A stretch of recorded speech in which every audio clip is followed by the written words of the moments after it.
ये कश्मीर है, यहाँ अवलिया कितने हुए, हर गांव अजमीर है, यहाँ मकबरा मखदूम का, यहाँ साये दस्तगीर है। उन्होंने उठा के जोर का थप्पड़ मेरे मुंह पे मारा। Even though I was not having a single penny in my pocket, even though मैंने श्रीनगर से सोपोर तक का पैदल सफ़र किया है। कश्मीर की म्यूजिक के बारे में क्या कहेंगे, कश्मीरी आर्टिस्ट के बारे में क्या कहेंगे? कंट्रोवर्शियल होगा थोड़ा अगर मैं कहूँ। जब आप कश्मीर की बात करते हैं तो यहाँ आपको हर जर्रे में एक ऐसी चीज़ नज़र आएगी जो शायद पूरी दुनिया में नहीं है। यहाँ की ज़मीन जरखेज़ है ही, लेकिन यहाँ के इंसान भी बहुत ज़्यादा जरखेज़ हैं। यहाँ आपको हर गली में ऐसा आर्टिस्ट मिलेगा जिसने कहीं ना कहीं अपने अंदर वो समंदर छुपा रखा है। लेकिन कुछ आर्टिस्ट जो हैं वो दब जाते हैं और कुछ आर्टिस्ट जो हैं वो अपने ख्वाबों को लेके ऊपर उठ जाते हैं। मेरे स्टूडियो में आज एक ख़ास मेहमान मौजूद हैं जो कि शुमाली कश्मीर के ज़िला बारामूला के सोपोर इलाके से ताल्लुक़ रखते हैं और पेशे से एक रैपर हैं। कैसे इन्होंने काम किया और कब जो है ये फेमस हुए और कैसे ये घर से बाहर निकले, सोसाइटी का क्या रोल रहा, घर वालों का कितना सपोर्ट रहा, ये आज इनसे जानेंगे। दानियाल, आपका बहुत बहुत वेलकम है रेडियो बारामूला के स्टूडियो में। Thank you so much. Daniyal, सबसे पहली बात मैं अपने व्यूवर्स को ये बताऊं कि आप जो हैं all the way from Chandigarh ये इंटरव्यू करने के लिए कश्मीर आए हैं। Thanks for sparing few minutes for we people. मुझे बताइए, इनिशियल ज़िंदगी, जब ज़िंदगी स्टार्ट हुई, जब आपको लगा कि मुझे म्यूज़िक करना है, तब आप कितने साल के थे और कब लगा था ये चीज़? When I started music, I started music in 2017 और उस टाइम पे मैं शायद I was in 10th class.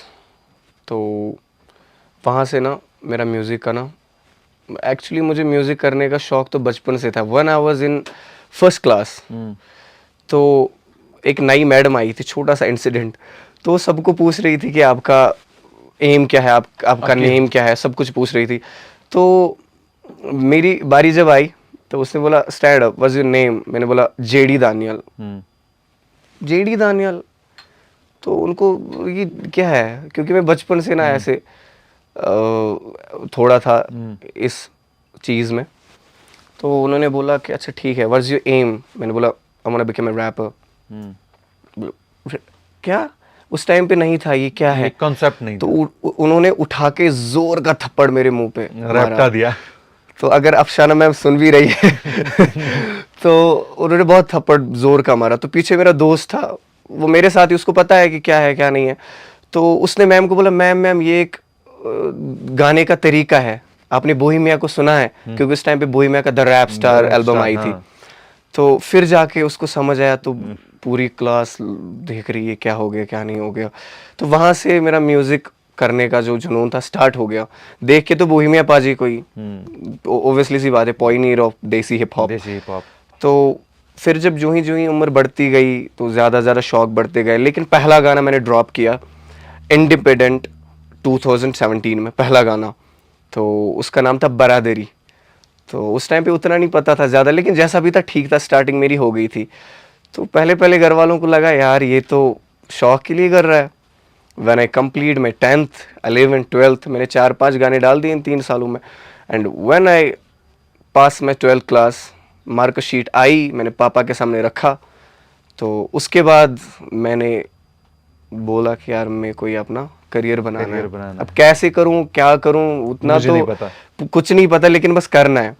तो जब पापा को पता लगा कि तब शौक था ये, अभी तो ये इसका करियर बनने वाला है। तो मेरे पापा बहुत स्ट्रिक्ट है, उन्होंने पैसे, उन्होंने इवन दो जो भी बच्चे के ना खर्चा आता है, पॉकेट मनी, सब कुछ बंद कर दिया, सारा कुछ रोक दिया। अब मैं क्या करूं, अब मेरा शौक था। तो ऐसे जो है मेरा स्टार्ट हुआ था म्यूजिक का। मम्मी का क्या रोल रहा है इस म्यूजिक के करियर? मैं अगर अपनी मम्मी के पैर धो के भी पी लूँ ना कम है, बिकॉज उन्होंने, जैसे हर एक घर में ये होता है कि अगर बेटा कुछ डिफरेंट कर रहा है तो पहले पति आके अपने बीवी को बताता है तुम्हारी वजह से ही हुआ। तो मेरे रिलेटिव्स, मेरे मामा के साइड, मेरे पुफा के साइड, हालांकि वो मेरा गलत नहीं सोच रहे थे, क्योंकि ये मेंटेलिटी है कि पढ़ो लिखो जॉब करो। तो उस टाइम पे तो 2017, 18, 19 में तो ये कॉन्सेप्ट ही नहीं था इतना जितना आज तो है, फिर भी कि सोशल मीडिया से या म्यूजिक से पैसा आ रहा है। उस टाइम पे टोटली कॉन्सेप्ट नहीं था, वो मतलब दौर था टिकटॉक का, पैसा समझ लो। तो रिलेटिव भी मेरा अच्छा सोच रहे थे डिग्री करेगा, लेकिन मैंने टोटली अपने दिमाग से निकाला था कि मेरे को म्यूज़िक करना है, क्योंकि मेरा विजन जो था उस टाइम पे मेरा क्लियर विजन था। तो मम्मा ने बेचारी ने बहुत ज़्यादा सहा है मेरे पहला बारे में। ब्रेक कब मिला आपको, जब आपको आपके करियर में सबसे स्ट्रॉन्गेस्ट ब्रेक के बाहर निकलना है, अब किसी ने बुलाया है, अब वहाँ लेबल साइन करती है बाकी चीज़ें? इन 2021 क्या हुआ कि रिलेटिव्स ने बहुत ज़्यादा ताने देना स्टार्ट कर दिया, और पापा ने तो कहते ना हद ही कर दी थी कि यार घर से ही निकल जा तू, क्योंकि वो मेरा अच्छा चाहते थे। बिल्कुल। अब मेरा कुछ डिफरेंट कोई था। भी माँ बाप किसी बच्चे के लिए गलत नहीं सोचेंगे, इवन दो कि उस टाइम पे हमें शायद वो गलत दिख रहे होंगे, लेकिन उनकी नीयत कभी गलत नहीं होती इंसान के लिए। तो 2022 में मेरा ना मैं ऐसा हो गया था कि मैंने सोचा यार मैं सुसाइड कर लूंगा, लेकिन एक साइड से मेरे अपने ड्रीम्स थे। मैंने बोला यार ये ड्रीम्स है, मैं दनियाल ऐसे इसलिए तो नहीं बनाए तो कि सुसाइड करे। मैं सुसाइड में हार तो इंसान अशरफुल मखलूकात है, कुछ भी आ सकता है दिमाग में, लेकिन मैं फिर अपने हाथ को ऐसे होल्ड करता था। मैं बोलता नहीं ऐसे तो हार नहीं सकता। तो आप ही के लाइन के एक बंदे जिनको मैं बहुत ज्यादा सुनता हूँ, डिनो जेम्स। डिनो जेम्स, उनका काफी अच्छा लूजर गाना, और artist उस है। लूजर गाने में एक लाइन उनकी है कि हर कुत्ते का दिन आता है, यू नो। हाँ वैसा तो ही फिर कुछ, एक छोटा वैसा ही हाथी कुछ है। रहा था। देखिए स्टार्टिंग से ना मेरा क्या रहा है, मैंने स्टार्ट तो 2017 में करा था। तीन पहलू मेरी ज़िंदगी के रहे हैं करियर के। 2017 से 20 तक मेरा जैस शौक समझ लो, एंड 2020 से लेकर 23 दिसंबर तक मेरा एक बहुत ही टफ फेज रहा। फील्ड रहा है, जहाँ से मैं कोशिश कर रहा था कोई लेबल मुझे साइन करे, कोई आर्टिस्ट या कोई बड़ा डायरेक्टर मेरा कहीं से गाना भी कोई उठाए। उम्मीद की किरण उम्मीद, आए। हाँ। Even though I was not having a single penny in my pocket, even though मैंने श्रीनगर से सोपोर तक का पैदल सफर किया है। ये और हालत है। मेरे पास एक जूता था, सीरियसली वो नीचे से फटा हुआ था। एंड जब मैं श्रीनगर HMT से सोपोर पैदल सफर कर रहा था तो कंकर चुभ रहे थे मेरे पैर में। मैंने शाम 6 एक्चुअली मैं रिकॉर्डिंग करने के लिए गया था यहाँ से, तो 100-200 रुपये मैंने जुगाड़ कर लिए दोस्तों से इधर उधर का, तो चला गया बस में। तो फिर वहाँ से खाना पीना, सुबह चला गया था 10 बजे, तो वहाँ से जब मैं निकला मेरे जेब में कोई पैसा नहीं था। रिकॉर्डिंग करी, शाम के 5 बजे रिकॉर्डिंग खत्म हुई, तो वहाँ से आया HMT में। अब मैं सोच रहा हूँ कि मैं क्या करूँ, मैं कहाँ जाऊँ। तो फ़ोन भी ऐसे थे आईटेल के, वो 10% होते थे, 100%, और वहाँ से सीधा फिर स्विच ऑफ। तो ऐसा था। तो फिर मैंने सोचा यार मैं आसमान की तरफ देख रहा हूँ, मेरे अल्लाह मेरा भी कुछ, मैं क्या करूँ। तो मैं आई स्टार्ट वॉकिंग, मैं चल रहा हूँ। यहाँ से मैं इतना इंट्रोवर्ट हूँ कि मैं किसी को कुछ बोल भी नहीं सकता। मैं ना किसी को बोलना ज़मीर इजाज़त दे रहा, ना मैं किसी को ऐसे लिफ्ट मांगना पसंद कर रहा हूँ, क्योंकि मैं बहुत इंट्रोवर्ट था उस टाइम पे। चलो आजकल तो ठीक है मैं फ्री फील करता हूँ, लेकिन उस टाइम पे बहुत इंट्रोवर्ट था। अब मैं चल रहा हूँ, मैं सुबह के 4:30-5 बजे सोपोर मेन मार्केट पहुंचा। थोड़ा हल्का फुल्का जो है रोशनी मुझे लगी। जिस लेवल के साथ आप आज काम कर रहे हैं, इनके साथ आपकी कांटेक्ट कैसे हुआ, कहाँ इनके पास आप पहुंचे? ये बहुत ही एक इंटरेस्टिंग स्टोरी है। एक्चुअली जय हिंद पाजी का गाना आया था पंजेटा बाई के साथ, जो मेरे लेबल का ऑनर है।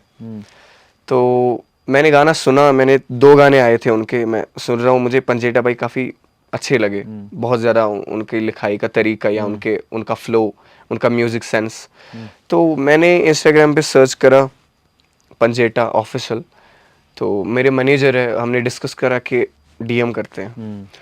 मेरा मैनेजर बोल रहा है कि भाई रिप्लाई तो नहीं आएगा। रिप्लाई नहीं आएगा, काफ़ी अच्छा आर्टिस्ट है। मैंने बोला करते। दैट 1% होप, जिस पे मैं अभी भी लड़ रहा हूँ 4-5-7 साल से। देखते हैं, ये दिसंबर की स्टोरी है, 2024 दिसंबर। ठीक।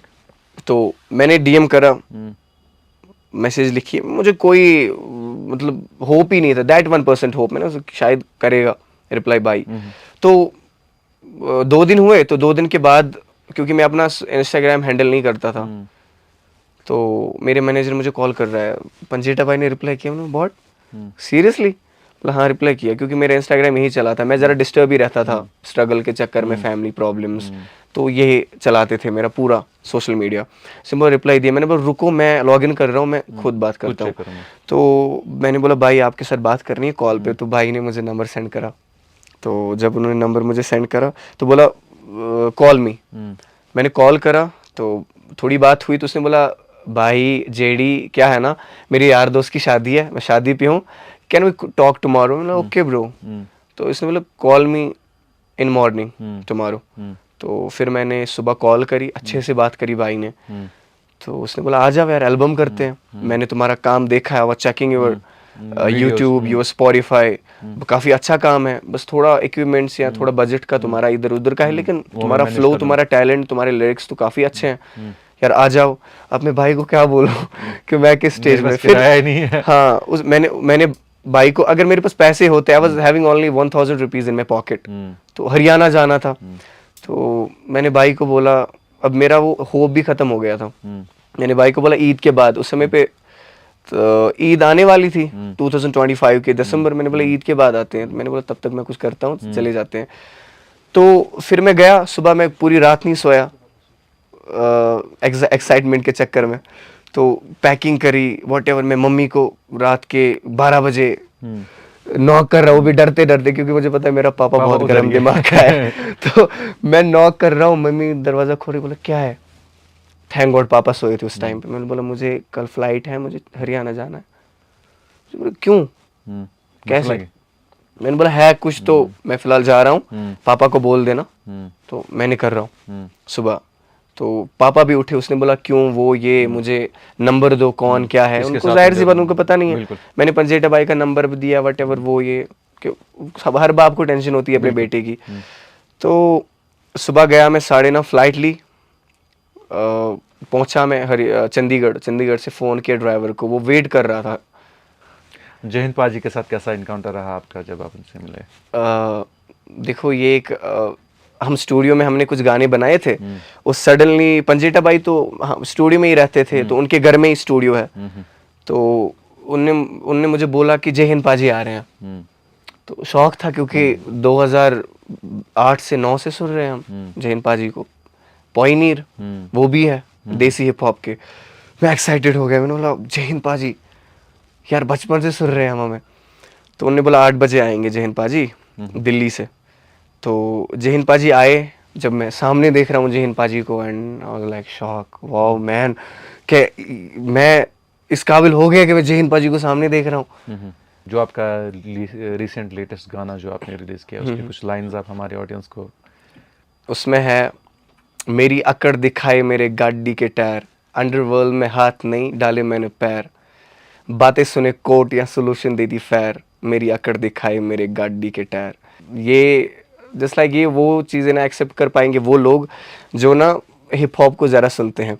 अगर कश्मीरी ऑडियंस के लिए, तो उनके लिए भी मैंने लिखा है, मेरा एक गाना है वतनस, ये कश्मीर है, यहाँ अवलिया कितने हुए, हर गांव अजमीर है, यहाँ मकबरा मखदूम का, यहाँ साये दस्तगीर है, यहाँ आलिम है कैद में, यहाँ जालिम ही पीर है, यहाँ जुल्म की जंजीर है जो सीने में एक तीर है।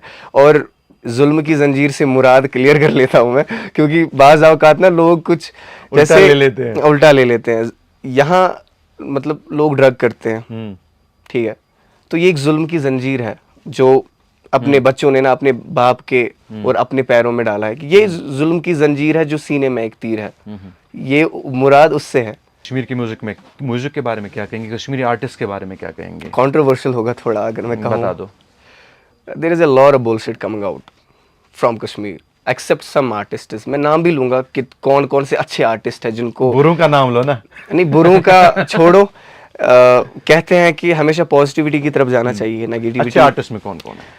अच्छे आर्टिस्ट में सबसे पहले मैं अहमर फ्रॉम श्रीनगर, ओके, उन्होंने इनका पाजी के साथ कोलैब भी किया था, और उनके बहुत ही उनकी लिखाई स्ट्रेट क्रेजी। स्ट्रेट अहमद। दूसरा स्ट्रे रावरा श्रीनगर, उसमें है 2 आर्टिस्ट, एक तो है तुफैल, हाँ, दूसरा आतंकी, हाँ, क्रेजी आर्टिस्ट फ्रॉम कश्मीर, वो बहुत ही अच्छे लेवल पे। और और उसके बाद हमारे प्यारे बाबर मुदस्सिर भाई, ठीक, और उसके बाद SXR, ओके, वो भी काफ़ी पुराने आर्टिस्ट हैं। तो ये थे हमारे स्टूडियो में जेडी दानियाल, जो कि पेशे से एक रैपर हैं। अभी जो है वो हरियाणा में काम करते हैं पंजेठा पाजी, और इनके साथ साथ जो है जयंत पाजी के साथ काम करते हैं। इनका ख्वाब है कि बोया मियाँ पाजी के साथ ये कोलैब करें और या उनके साथ ये गाना लाए। हमारी दुआ है कि ये जो है कामयाब हो जाएं, और इसके साथ साथ हमारी दुआ ये है कि जितने भी कश्मीरी आर्टिस्ट्स हैं जो मेहनत करते हैं, जिनका अभी कोई सहारा नहीं है, उनको भी दानियाल की तरह ही ब्रेक मिले, उनको भी जो है कोई ना कोई गॉड फादर निकले जिनको जो है वो कॉल करके बोलें कि come to Mumbai, come to Haryana, come to Delhi, I have booked a ticket for you.